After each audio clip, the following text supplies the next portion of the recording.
Un momentín, por favor.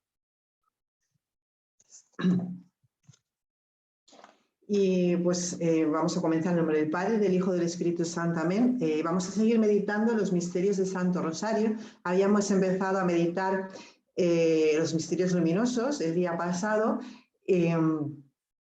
Meditamos el misterio del bautismo del Señor.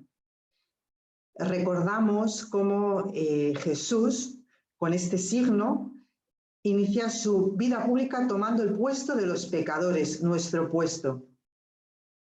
El bautismo para Jesús y para todos nosotros significa que es una anticipación de su muerte al sumergirse en el agua y tomar sobre sí todos los pecados de la humanidad.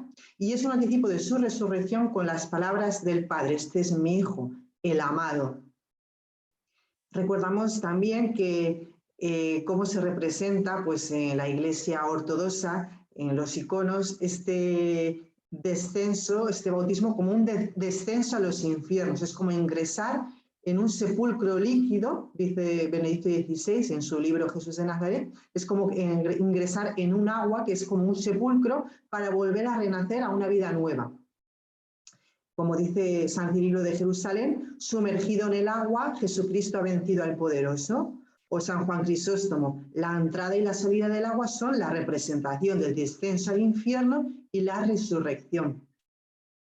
Y ahora mismo aceptar la invitación a nuestro bautismo, a nuestro propio bautismo, significa introducirnos en el bautismo de Jesús para participar de su muerte, para después resucitar con él. Bueno, este es el resumen que decíamos del misterio del bautismo. Decíamos también que Jesucristo, San Juan le llama el Cordero de Dios que quita el pecado del mundo.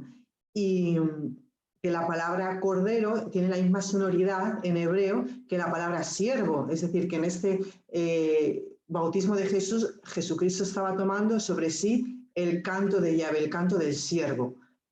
Será la luz de las naciones que tomará sobre sí los pecados del mundo, como dijimos, ¿no? Y de esta manera los expía, es decir, expiar significa borrarlos. ¿Cómo los quita? ¿Cómo los borra? Los quita llevándolos sobre sí. Como tiene el poder de Dios, de llevarlos solo Dios, tiene el poder de asumir sobre sí toda la culpa del mundo. Y de esta manera vence al poderoso, al invencible, al diablo que nos ha hecho caer, que hizo tropezar al primer padre, a la primera madre, a Adán y Eva, y que nos hace tropezar a nosotros. De esa manera lo ha vencido. De modo que este bautismo es la anticipación de la cruz y la resurrección de Jesucristo. Y cuando nosotros nos bautizamos, asumimos esa muerte, bueno, lo acabo de decir, ¿no? Para entrar en una vida nueva, que diría San Pablo, un hombre nuevo. Y por último decíamos que el bautismo no es una experiencia de vocación de Jesús. Jesús sabía muy bien quién era, su misión, a qué venía. Cuando se aparece el Padre en la nube, cuando se oyen las palabras del Padre, este es mi Hijo, el amado y mi predilecto, mi amado, realmente son palabras dirigidas a los que están ahí para que reconozcan a Jesús y a nosotros, 2000 años después, a todos los que han escuchado este evangelio a lo largo de la historia. No son palabras para Jesús. Jesús sabe perfectamente que Él es el amado del Padre, como nos lo dice ya a los 12 años. Jesús, cuando tiene voz, lo primero que dice es: yo soy el Hijo del Padre y tengo que estar en las cosas del Padre. Pues bien, con esta introducción vamos a intentar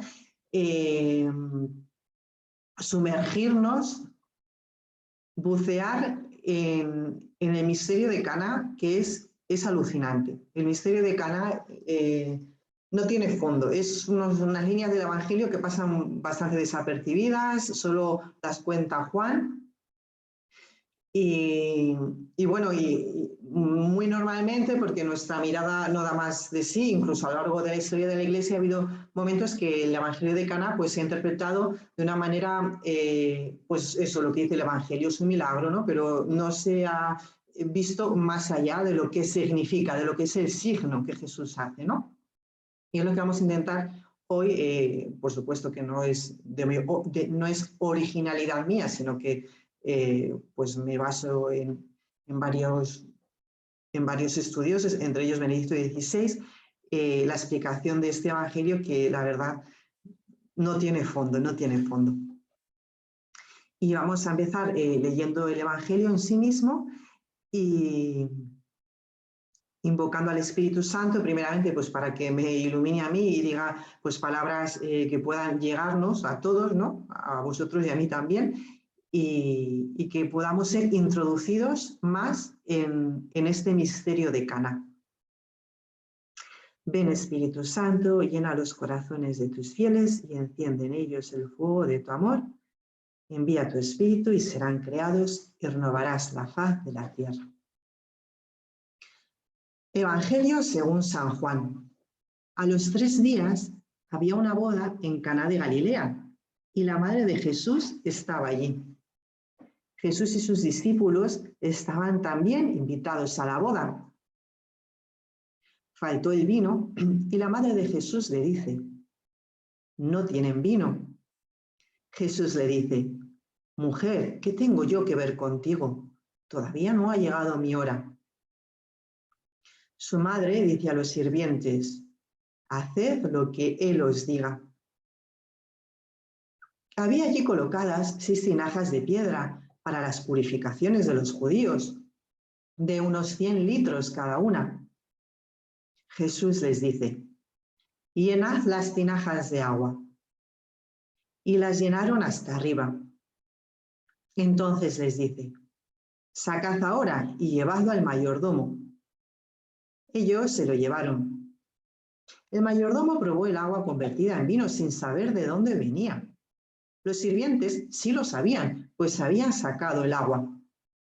Y entonces llama al esposo y le dijo: todo el mundo pone primero el vino bueno y cuando ya están bebidos, el peor. Tú, en cambio, has guardado el vino bueno hasta ahora. Este fue el primero de los signos que Jesús realizó en Caná de Galilea. Así manifestó su gloria, y sus discípulos creyeron en él. Después bajó a Cafarnaúm con su madre y sus hermanos y sus discípulos, pero no se quedaron allí muchos días. Bueno, lo primero que tenemos que ver en este evangelio es, son varios detalles, pero antes de nada se trata de, vuelvo a repetir, meternos en el lugar, en la historia, con todos nuestros sentidos, con la vista, con el gusto. Fijaos que hay una boda, en las bodas se come, pues aquí sabía la comida, con el oído, ver las personas, oír lo que dicen, mirar lo que hacen, ponernos en primera fila, imaginarnos todo lo que podamos imaginarnos con el más realismo, ¿no? Con el mayor realismo. Pues podemos imaginarnos como, por ejemplo, Jesús igual estrenaba su túnica, la túnica que hizo María y que la que después cuando fue crucificado dice que se repartieron los soldados. Pues en las bodas todo el mundo se pone la mejor ropa, ¿no? Los mejores vestidos. Fijaos que en aquel tiempo y en muchas zonas todavía, una boda no solo iban los familiares, sino iba pues mucha gente, la gente del pueblo. Los pueblos no eran muy grandes como ahora, ¿no? Porque no había tantas personas. Pero bueno, podemos imaginar pues 100, 200 personas tranquilamente, o 300 que participaban de un festín que además solía durar más de un día. Entre la pedida de la novia, la llegada de la novia, ciertos preparativos, bueno, lo que cuentan los estudiosos del Antiguo Testamento, pues es que las bodas no eran de un día solo, ¿no? Eran varios días y se iban, pues cada día había un evento, ¿no? Y entonces en uno de los días más importantes, ¿no? Que están ya en el banquete, pues fiesta, podemos imaginarnos tranquilamente pues la música, ¿no? Pues cómo podía sonar estos instrumentos pues, de la antigüedad, la cítara, seguro que había músicos, y los cantos, ¿no? Pues cómo podían cantar cantos que no solo eran salmos, ¿no? Seguro que Jesús, bueno, sea, Jesús se sabía los 150 salmos y muchísima gente del pueblo se lo sabía porque formaba parte de su cultura, pero aparte pues había otros cantos pues propios para estos acontecimientos, pues de alegría, musiquillas pues conocidas, ¿no? Pues que todos las habían oído cuando eran más pequeñitos. Y también, ¿por qué no? Yo me lo imagino, y esto es de mi imaginación propia, pues podemos imaginarnos el baile y a Jesús bailando tranquilamente, ¿no? Un baile pues común que pueden hacer todos. No, igual ahora hay bailes que vemos y que son un poquito obscenos, ¿no? O un poquito desagradables, no. Es un baile pues normal que puede hacer todo el pueblo y Jesús también, pues se pone a bailar pues con los pies, con unos pases así, no sé, yo me lo imagino, me lo imagino pues con esa alegría y esa distensión, ¿verdad? Como que hay momentos que uno se olvida de todos sus problemas y está pues realmente en alegría, ¿no? Y también nos dice que fue a la boda con sus discípulos. Fijaos que todavía no había hecho ningún milagro, ¿eh? Caná es el primer signo que hace Jesús. Mucho antes lo único que sabemos es que ya se había bautizado, lo más probable es que, vamos, ya había pasado las tentaciones del desierto, los 40 días, se instala cerca de Juan, van a verle a uno de los discípulos de Juan y dice, maestro, ¿dónde moras? Y porque Juan había dicho, este es el Cordero de Dios, y van detrás de él, lo siguen, dice, maestro, ¿dónde habitas? ¿Dónde vives? Y de que pasaron toda la tarde con él y se les empieza a agregar, pues, Juan, seguramente el hermano de Juan, Andrés, que era el hermano de Simón Pedro, Andrés fue el que avisó a Pedro que habían encontrado al Mesías, también Natanael, también Felipe. Bueno, llevan seis apóstoles, ¿vale? 6 discípulos. En aquel momento todavía no habían sido llamados apóstoles, solo eran pues los primeros que empezaban a conocer a Jesús, estaban fascinados por su figura, pero bueno, y están invitados a la boda por Jesús, y a la boda también está invitada María, seguramente pues eran personas muy conocidas de la familia, y María tenía un gran peso, por lo que vamos a ver ahora, porque tiene la capacidad de organizar a todos los sirvientes. Y también seguramente estaba el discípulo Santiago el mayor, perdón, el menor, que es familiar de Jesús. Y lógicamente, pues por ser familiar de Jesús, seguramente también estaba invitado a la boda. Quiere decir que ya había un pequeño grupúsculo de discípulos que todavía no habían visto ningún milagro de Jesús. Y lo que son las cosas, ¿no? Un banquete, alegría, fiesta, despreocupación. Empieza a faltar algo muy importante, ¿no? Que es que, bueno, que se hace muy importante, porque uno podría decir, bueno, pues si se acaba el vino, bueno, pues por lo visto debía de ser algo muy, muy, muy importante, porque hace mover a la Virgen, a María, para que Jesús arregle este problema, ¿no? Es decir, no hay vino.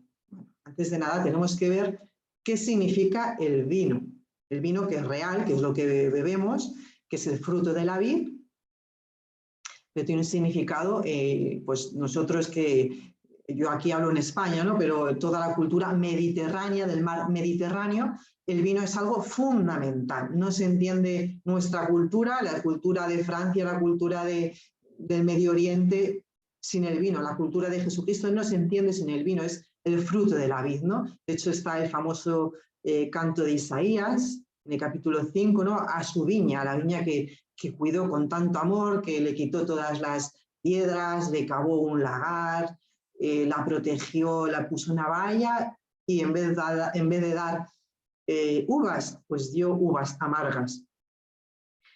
Y bueno, si vemos todo el Antiguo Testamento, vamos a ver que el vino es como, forma parte también de los sacrificios, cuando se hacen las libaciones, hay un momento pues que dice una cantidad en concreto que se eche en el sacrificio de vino. Veáis, o sea, el vino forma parte es como el aceite de oliva, ¿no? En la cultura mediterránea, en la vida de Jesús, el aceite de oliva era fundamental. También el aceite de oliva forma parte de los sacrificios rituales del templo. El vino, el aceite y el pan de trigo, ¿no?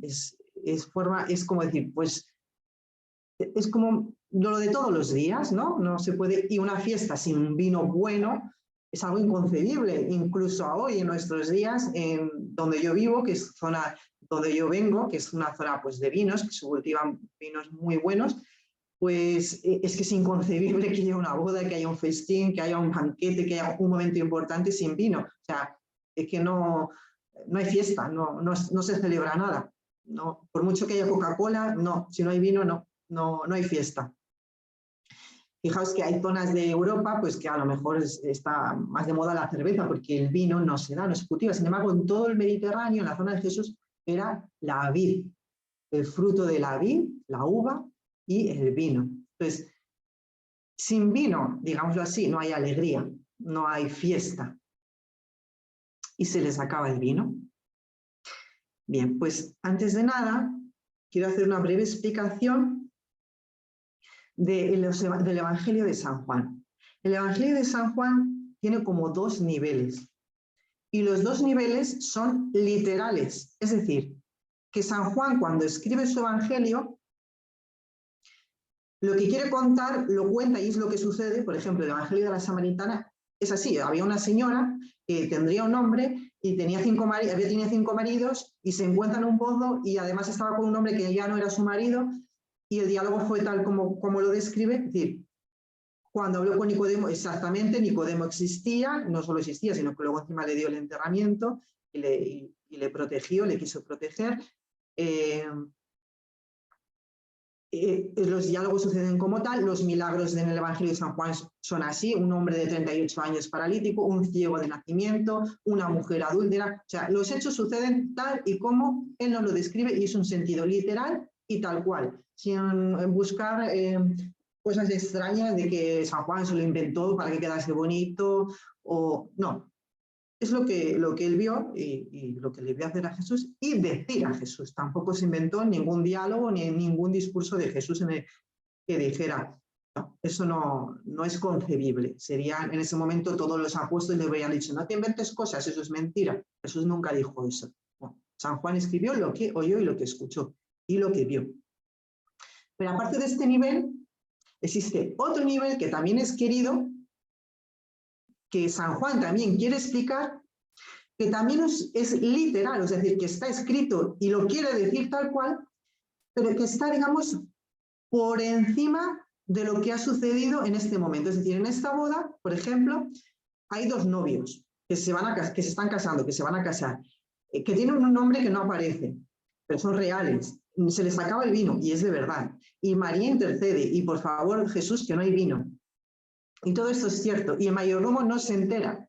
No sabemos qué estaba haciendo el mayordomo. Es un gran misterio, digo, porque el mayordomo es el jefe y no se entera de que no hay vino. Es muy... Y además María le dice a los sirvientes que le obedezcan a una persona extraña, que no es el mayordomo, que es Jesús, que todavía no era famoso. Es decir, son cosas... Bueno, pues eso sucede como tal.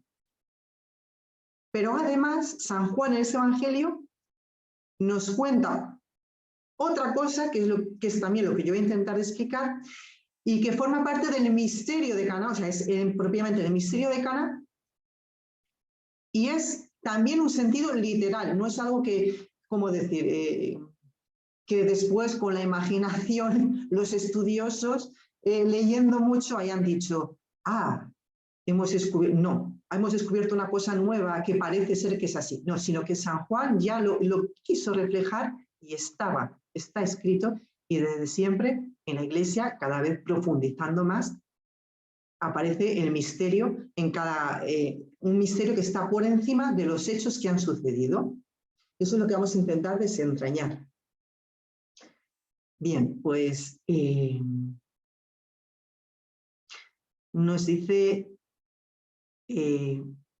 Juan Pablo II en su exhortación sobre el rosario, que en este misterio Jesús, transformando el agua en vino, abre el corazón de los discípulos a la fe y que los discípulos empezaron a creer. Dice, Jesucristo manifestó su gloria y los discípulos empezaron a creer en él, porque hasta entonces sí le seguían, le admiraban, pero con este milagro dicen, uy, aquí hay alguien muy importante. Y también vemos a María, que en todo el Evangelio de San Juan desaparece, solo aparece aquí en Caná y en un momento fundamental, es la crucifixión. Y por supuesto está íntimamente relacionado, y lo veremos cuando toque, ¿no? Ciertamente está toda la misión de María en estos dos lugares, en Caná y en la cruz. Bien, y casi como he dicho, este banquete es el signo de estas bodas, es el signo del otro banquete, que es el que habla el Apocalipsis, el libro del Apocalipsis, que son las bodas del Cordero, el signo de la nueva alianza. Y también aquí, en este Evangelio, María se presenta de manera declarada, de manera discreta, como ella siempre es discreta, pero está, es lo que decíamos, es el segundo nivel literal del Evangelio de San Juan. María se presenta como la nueva mujer, la nueva Eva, la verdadera madre de los que viven. Esto es en el Catecismo 2618, el punto 2618. Pues bien, vamos a ver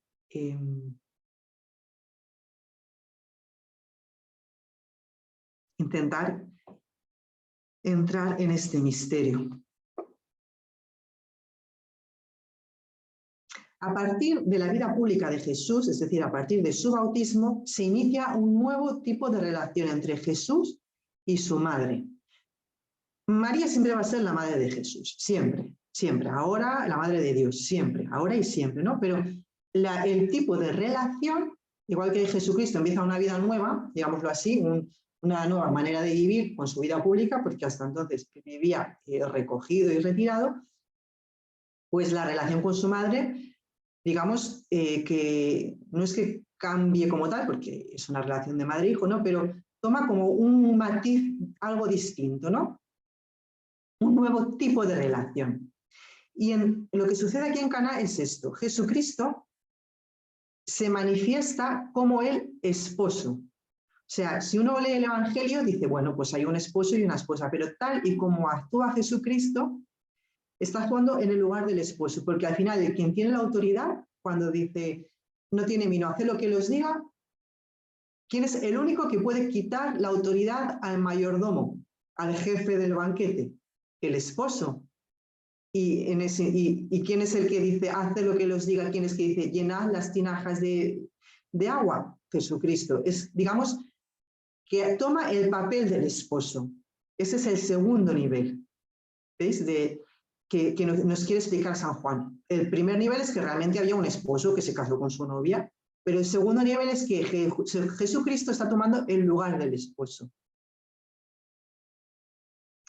Y leemos a Benedicto XVI, nos dice que el Evangelio decía el tercer día, ¿no? ¿Qué significa este tercer día? Este tercer día ya nos está hablando de la resurrección de Cristo, ¿no? Es decir, cuando nos habla de, por ejemplo, en el Éxodo, al amanecer del tercer día hubo truenos y relámpagos. El Señor había bajado sobre él en medio del fuego. Hace relación al momento de la manifestación gloriosa por excelencia de Jesucristo, que es su resurrección, al tercer día. También este tercer día, si vemos con atención el Evangelio de San Juan y vamos viendo al día siguiente, al día siguiente, al día siguiente, este tercer día es el séptimo día desde que Jesús empieza a manifestarse, desde que Jesús, digamos que se bautiza, desde que Juan dice, he contemplado el Espíritu que bajaba del cielo como una paloma y se posó sobre él, y el Evangelio dice, al día siguiente estaba Juan con 2 de sus discípulos. Y si uno va contando los al día siguiente que hay, al día siguiente determinó Jesús salir para Galilea. Al día siguiente había una boda en Caná. Bueno, en total nos sale, desde que San Juan dice que es, desde que San Juan Bautista le bautiza, suceden 7 días.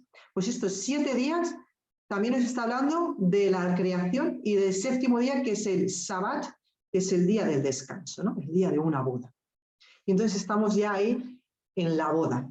Había una boda en Caná de Galilea. ¿Qué es esta boda? Esta boda es, como decíamos, una boda normal y corriente de una gente de allí. Pero esta boda es algo más, está Jesús.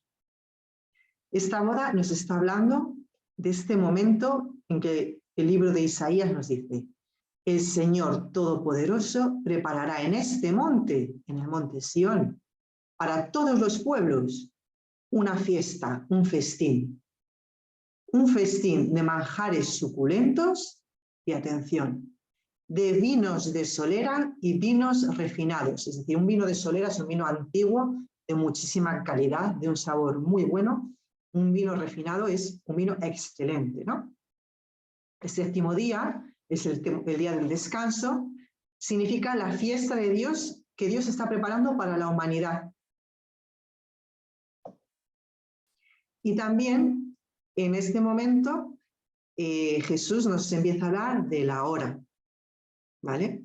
Jesucristo tiene una hora. En varios momentos del Evangelio de San Juan habla de su hora. Y aquí es uno de los momentos, ¿no? Cuando dice a María: todavía no ha llegado mi hora.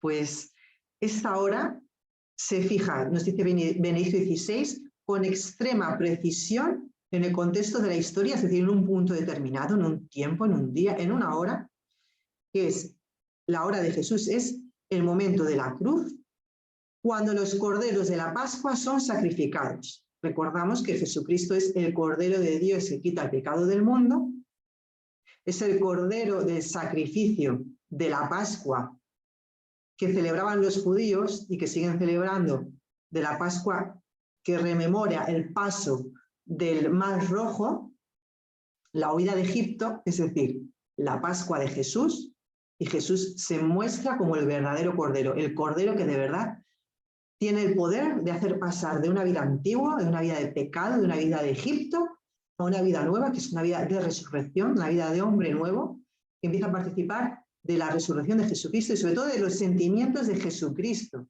de los sentimientos de caridad de Jesucristo, que son en definitiva el hombre nuevo, como hemos dicho ya varias veces, el corazón nuevo. Pues bien, en esta boda también sucede otra cosa impresionante, ¿no? Que es que cuando Jesucristo finalmente convierte el agua en vino, no hace un milagrito pequeño, no dice, bueno, aquí hay 100 personas, 200, 300, pues según un cálculo, vamos, pues nada, de vino, como ya han bebido un poquito, bastante, porque había bastante vino ya que se lo habían bebido, ¿no? Porque los novios habían calculado a lo grande, ¿no? Y aún así se les estaba acabando. Pues dices, bueno, pues vamos a hacer un milagro, un poquito de vino más y ya está. No, es una sobreabundancia. Vemos que hay unos 500 litros de vino. Eso es una barbaridad. Eso no es, y de vino bueno, ¿eh? No es vino, como decimos aquí en España, de garrafón, el vino barato que cuesta pues que en el supermercado. No, es vino bueno, el mejor vino. Y de hecho seguro que los novios ya habían puesto un buen vino, porque para las bodas nunca se pone mal vino. Es decir, queda todavía un vino mucho mejor.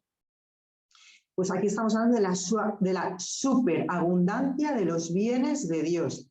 Es decir, que cuando Dios da, da a lo grande, no se queda midiendo, no se queda calculando a ver sino esto significa que la gracia de la redención de Jesucristo es a lo grande, es superabundante, es para todo el mundo. El que quiera participar de esta boda tiene vino, tiene alegría, tiene vida, ¿no?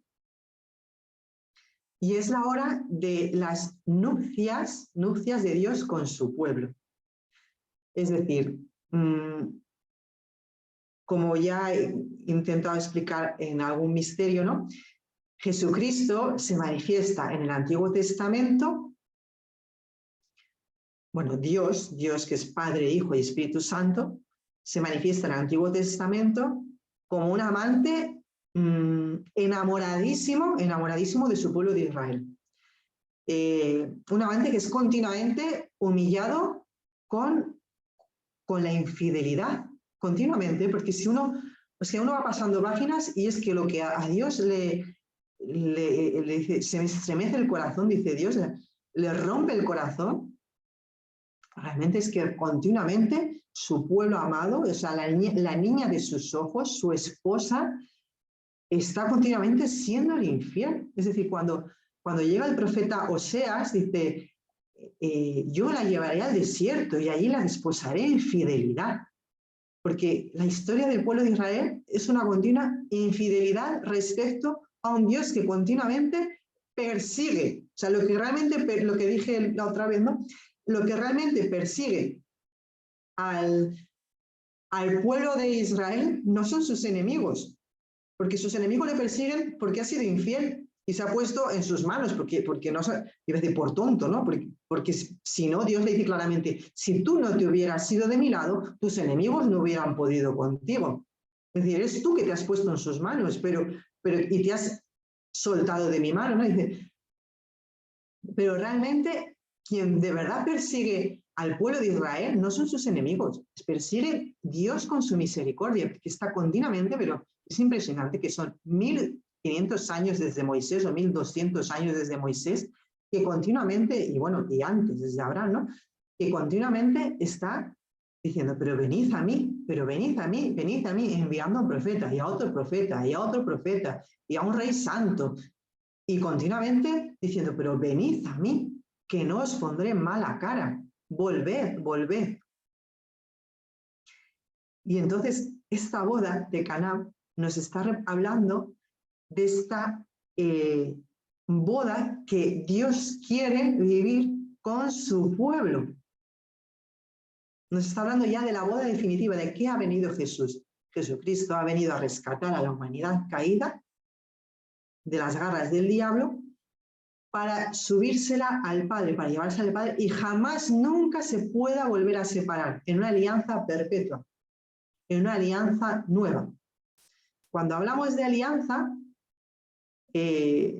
hablamos de la palabra pacto, pero hay varios tipos de pactos, hay muchos tipos de pactos.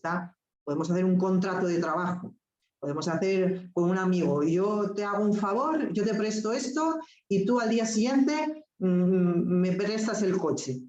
O yo te presto dinero y tú me cuidas algo que es muy importante para mí. ¿Veis? Esos son pequeños pactos.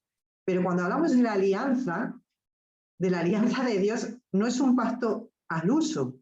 Ni siquiera es un pacto único, pero bueno, es que estamos hablando de una alianza que lo más parecido que encuentra Dios para asimilarlo, o sea, hasta el punto de la vinculación tan exclusiva, es las bodas, o sea, la alianza matrimonial. Es que no hay otro ejemplo mejor. Jesucristo, Dios no encuentra otro ejemplo mejor a lo largo de todo el Antiguo Testamento, ni siquiera del Nuevo, ni siquiera del Apocalipsis. Son las bodas del Cordero, es decir, la alianza matrimonial. Y por eso San Pablo nos dice en la carta a los Gálatas, hablando del matrimonio normal entre un hombre y una mujer, nos dice, es este un gran misterio que yo refiero a Cristo y a su iglesia. Y aquí, pues, efectivamente, hacemos como una especie de parón y volvemos al banquete, ¿no? En el momento en que María, pues ella que es una mujer extraordinaria y se da cuenta de todo, pues se da cuenta de que no hay vino, que hay un problema, una especie de murmullo. El mayordomo se había dado cuenta de que no había vino, pero no se había dado cuenta de la solución. Y lo típico, empieza a haber algo de tensión. Imaginar lo que es para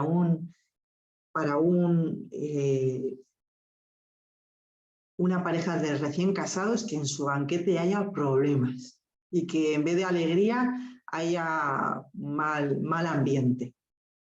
Pues ya deja como un mal sabor, ¿no?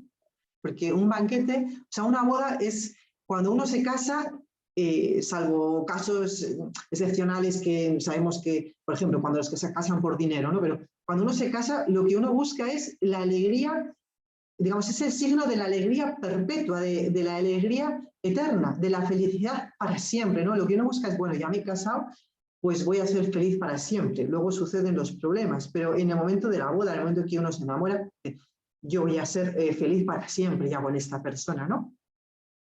Pues imaginaos, ¿no? No tienen vino y ella se da cuenta y se da cuenta de lo que es el problema, ¿no? Dice, esta boda, pobres novios, ¿no? No, aquí hay que hacer algo, ¿no? Y recurre inmediatamente a Jesús, porque o sea, vemos inmediatamente la confianza ya absoluta que María tiene en Jesús y en su capacidad de hacer milagros. Pero vemos que se separa el tiempo. Es como que hubiera ahí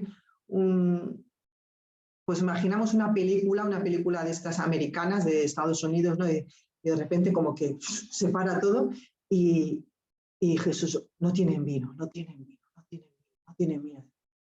Aquí hay algo más, no solo ese vino de esta boda, es, Dios mío, se ha acabado el vino, se ha acabado la alegría de este pueblo. ¿Dónde está la esperanza de este pueblo, no?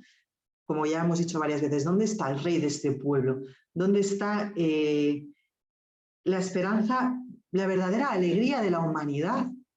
¿Dónde está el vino cuando nos falta el vino? Es decir, cuando tenemos problemas en nuestra vida, ¿dónde está el vino? O cuando hay un pecado que nuestro propio o de otra persona que conocemos, que vemos, una persona que está mejor en una adicción, ¿no? Que está en el alcohol y que vemos que no quiere salir y no encuentra la salida, ¿no? Decimos, Dios mío, valga la redundancia, no tiene vino, o sea, está metido en un hoyo y no tiene vida. En ese sentido, el vino nos está hablando directamente del banquete eucarístico de Jesucristo, es decir, el vino y la sangre. El vino se va a convertir en sangre. El vino es sinónimo de vida y el vino es sinónimo y la sangre es sinónimo de vida. No sé si veis un poco lo que quiero explicar, ¿no? Es decir, que se acabe el vino no es solo en esa boda, es decir, que se acabe el vino es decir, Dios mío, no tenemos esperanza. ¿Qué esperanza nos queda? ¿Qué vamos a hacer ahora? No tenemos vino. ¿Y cuántas situaciones podemos conocer, ver, captar a nivel personal, a nivel pues de la familia, a nivel de mi pueblo, de mi ciudad, de mi país, del mundo? Es decir, por ejemplo, hoy escuchando una homilía de Raniero Cantalamessa, pues el armamento, la carrera de armamentos. Y decía Raniero, por favor, vamos a implorar a Dios, porque Dios necesita de nuestra oración, no que lo necesiten, sino que quiere que se lo pidamos. Por favor, Dios, sálvanos de este peligro, ¿no? Es lo mismo que lo que hace la Virgen. Dice, por favor, Dios, que no tenemos vino. Líbranos de esta carrera armamentística. Líbranos de la manipulación a los jóvenes con el tema de la sexualidad. Líbranos del tema pues de tanto aborto, de tantos niños que son masacrados en su madre y que no, realmente porque sus madres no encuentran la salida, nadie les ayuda de verdad. Danos el vino bueno, danos la abundancia. Ya no sabemos qué hacer, es que no sabemos qué hacer, por mucho que nos quejamos, por mucho que ya decimos, mira, ya no hay esperanza, ¿verdad? Esa es la falta de vino.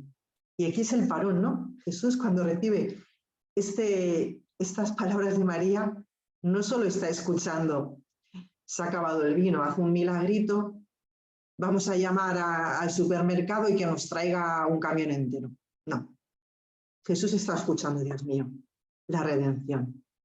Para esto he venido, pero si para esto he venido, Padre, aparte de mí este cáliz, pero si para esto he venido, no, Padre mío, que se haga tu voluntad. Este es el vino bueno, el vino de las bodas del Cordero. Es decir, lo que aquí María está pidiendo es mucho más que el vino de una boda. Está pidiendo la entrega de muerte de Jesucristo, o sea, hablando en claro, la entrega sacrificial. Decíamos que Jesucristo es sacerdote porque une al Creador con su criatura por ser el mismo Creador, con su criatura por ser hombre. Es sacerdote porque tiene la capacidad de entregar al Padre por ser el Hijo de toda la humanidad, pero es víctima. La manera de entregar a toda la humanidad al Padre, la manera que ha encontrado es ofrecerse como víctima, cargando sobre sí nuestros pecados. Y si vemos que el bautismo lo hizo sumergiéndose en el agua, pero ¿cómo estaba su corazón en el bautismo? Creemos que estaba tan tranquilo, tan contento, diciendo, bueno, pues ya me he bañado en el Jordán, como todos estos, ¿no? Qué día más bonito. No. El corazón de Jesús, sin duda, estaba, como dice él, con un bautismo de ser bautizado, y cuánto mi corazón está constreñido hasta que se cumpla, ¿no? Pues cuando Jesús, poco después, oye estas palabras de María, su madre, diciéndole, no tienen vino, está diciendo, Dios mío. O sea, recibe en sí mismo la palabra de María, decir, hijo del Padre, eres tú el único que puedes traer vino a esta tierra.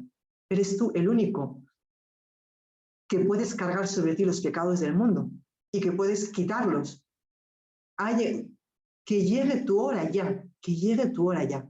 María está diciendo esto a Jesús. Y por eso decimos que se hace como una especie de parón de tiempos, como que estuviera ahí toda la humanidad concentrada de nuevo y estuviera a la hora del paraíso. Adán y Eva, el primer hombre, la primera mujer en el paraíso, y la mujer ofreciendo a Adán la manzana o el fruto del árbol prohibido, mejor dicho, diciendo, tómalo porque es de buen aspecto, es rico. Y aquí no, aquí es la nueva mujer, la nueva Eva, que está ofreciendo a Jesús el fruto del nuevo árbol del paraíso, que es la cruz, y le está diciendo, tómalo porque necesitamos el nuevo vino, que es tu sangre. ¿Ves el misterio que está sucediendo en Caná? No es una simple boda, es realmente un lanzamiento, o sea, es una petición implorativa, o sea, es una imploración del corazón de María al corazón de su Hijo para que ya nos dé el vino de su cruz, para que ya nos dé el vino de la vida nueva, para que ya nos rescate y saque de nosotros el pecado, saque de nuestra vida la desobediencia, la desconfianza de que Dios es malo y que está en contra nuestra. Por eso digo que es un parón, se hace un parón de tiempo. Y de hecho, la respuesta que le da Jesús a María, que aparentemente es brusca, dice, pero ¿qué tengo que ver yo contigo, mujer? No, es exactamente la respuesta que le daría que le da el nuevo Adán, el nuevo hombre, a la nueva mujer, a la nueva Eva. Es decir, mujer, pero ¿tú te das cuenta lo que me estás diciendo? Y la llama mujer, no le llama María o madre. ¿Por qué le llama mujer? Otra vez le llamará mujer 2 o 3 veces en la cruz. Eso tiene un significado impresionante, no es por casualidad. Mujer es la mujer, la nueva mujer. Fijaos que Eva, cuando cae en el pecado de tomar del fruto prohibido, del árbol del conocimiento de bien y del mal, todavía no había recibido el nombre de Eva, de ser la madre de los que viven. Todavía se llamaba mujer. El nombre lo recibió después de caer en el pecado. Y por eso Jesús llama a su madre mujer, porque se está trasladando a ese momento único, irrepetible también en la historia, de la caída del primer hombre y la primera mujer en el pecado, y por ahí en toda la desgracia que ha venido a la humanidad desde entonces y en todas las tentaciones que tenemos nuestras de caer en el pecado. Es decir, lo que es la concupiscencia, ¿no? La tendencia al mal que tenemos nosotros, lo que es el pecado original. Es decir, y aquí cuando dice, mujer, ¿tú te das cuenta lo que tú tienes que ver conmigo? Es decir, ¿te das cuenta lo que hizo Eva con Adán? ¿Te das cuenta lo que hizo la primera mujer con el primer hombre? La primera mujer movió al primer hombre, Adán. Y tu mujer, la verdadera mujer, la mujer de la alianza, me estás moviendo a mí, que soy el Cristo, el Mesías, el ungido, el Hijo del Padre, me estás moviendo a mí para que tome del árbol, pero en este caso no es del árbol prohibido, sino para que sea colgado como un fruto del árbol de la cruz. vemos que es algo, un misterio impresionante. Por eso en este diálogo de mujer, no tienen vino, mujer, ¿qué tengo yo que ver contigo? ¿No ha llegado mi hora? Significa, ¿qué tengo que ver contigo? Es decir, ¿te das cuenta? ¿Te das cuenta de qué está sucediendo?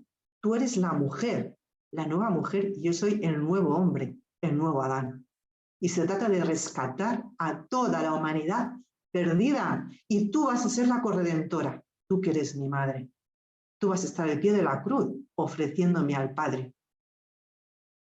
Eso es lo que me estás diciendo, María. Mujer, ¿te das cuenta? Y le dice, no ha llegado mi hora. Todavía no es el momento de mi sacrificio, ¿no? Lo que decíamos antes. La hora es el momento del sacrificio de los corderos que son sacrificados, el sacrificio pascual, el rito que hacían los judíos todos los años, pues la hora es el momento de la crucifixión. No hay otra hora, esa es la hora de Jesucristo. Mujer, ¿te das cuenta que me estás llevando a la cruz? Madre, mujer, ¿te das cuenta? Y vemos aquí a María, si nos pensamos en el momento de la encarnación, estamos todavía en la octava de la encarnación y ya vamos a entrar enseguida en la Semana Santa y vemos que estamos ya metidos en este misterio de la redención y de la cruz. Pues vemos que María, cuando en el momento de la encarnación, se presenta como la hija de Sión.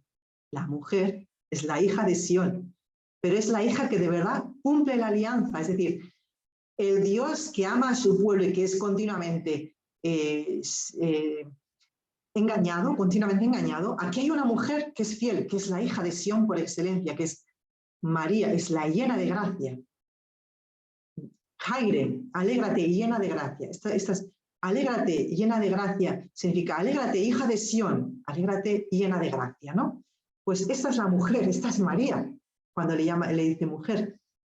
Y en este momento os acordamos que hablamos de una alianza entre este Dios del Antiguo Testamento y esta hija de Sión, que es María, que es la llena de gracia, la que no tiene pecado, que es llena de gracia precisamente porque ha sido santificada ya antes de nacer y librada de toda mancha de pecado, hechos santos y irreprochables por él, por el amado, para ser santos y irreprochables ante él. Pues María, esto que nos dice San Pablo en la carta a los Efesios, ya se había cumplido. Esto que significa llena de gracia en ella, ¿no?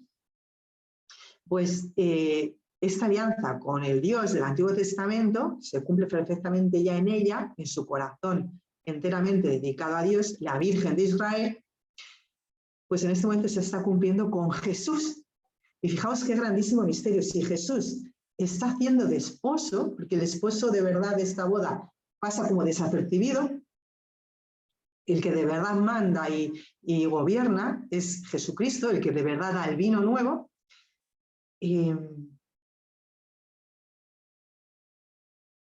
Fijaos qué necesidad.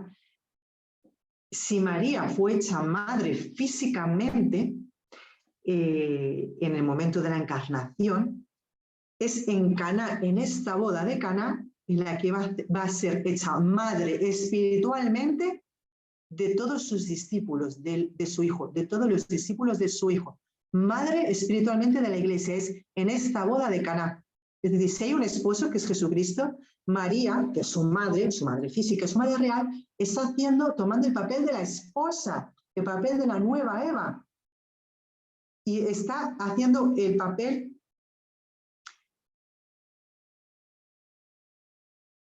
como dice Ignacio de la Poterie en su libro El misterio del corazón traspasado, la maternidad espiritual que María recibe en el Calvario cuando Jesús le dice, ahí tienes a tu hijo y esta es tu madre, le dice al apóstol predilecto, es resultado de estas bodas de Caná, de estas bodas espirituales, las cuales se celebraron en Caná. Es decir, que María está haciendo el papel de la nueva Eva y Jesús está haciendo el papel del nuevo Adán.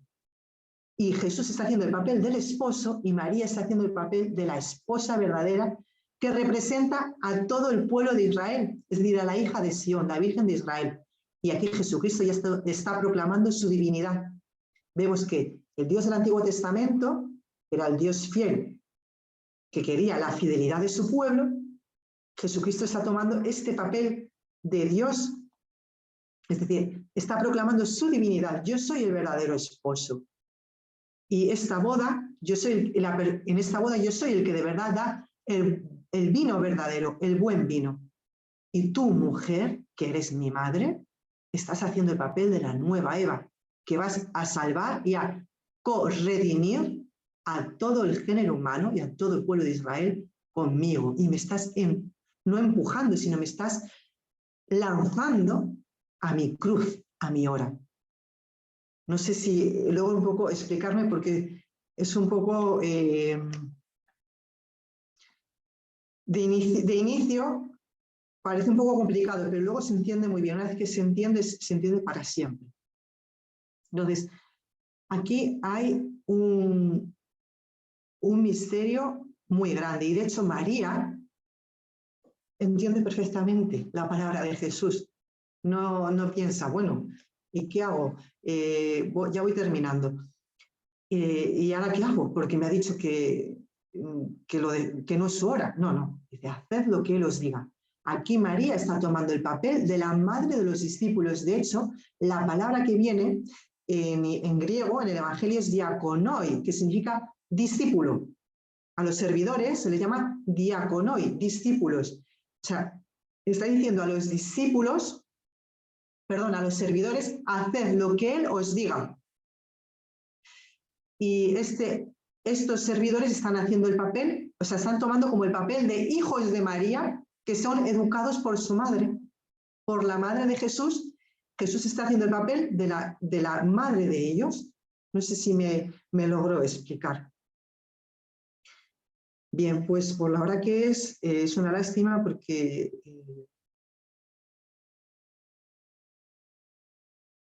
fijaos que la invitación a seguir a Jesús no procede de Jesús de decirme, venid conmigo, sino procede de su madre y de hacer lo que Él os diga.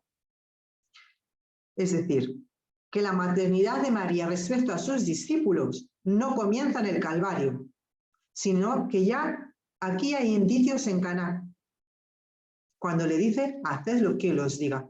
Y esta palabra, haced lo que Él os diga, nos está directamente llevando en el momento en que en el Éxodo todo el pueblo de Israel dice a Moisés, después de recibir las tablas de la ley, le dice a Moisés, haremos todo cuanto nos diga el Señor. ¿Veis? Estas bodas de Caná están directamente trayendo la nueva alianza que Jesús hará en su sangre, en la cruz y en la Eucaristía, convirtiendo el vino que es ese signo de alegría y de vida, en su sangre, que es la verdadera fuente de la vida y de la verdadera alegría. Bueno, pues por la hora que es, lo dejo aquí. Lo dejo aquí y si alguien quiere hacer alguna cuestión o de algo que no haya explicado bien o que quiere que se lo explique un poco mejor, pues lo intentamos. Muchas gracias.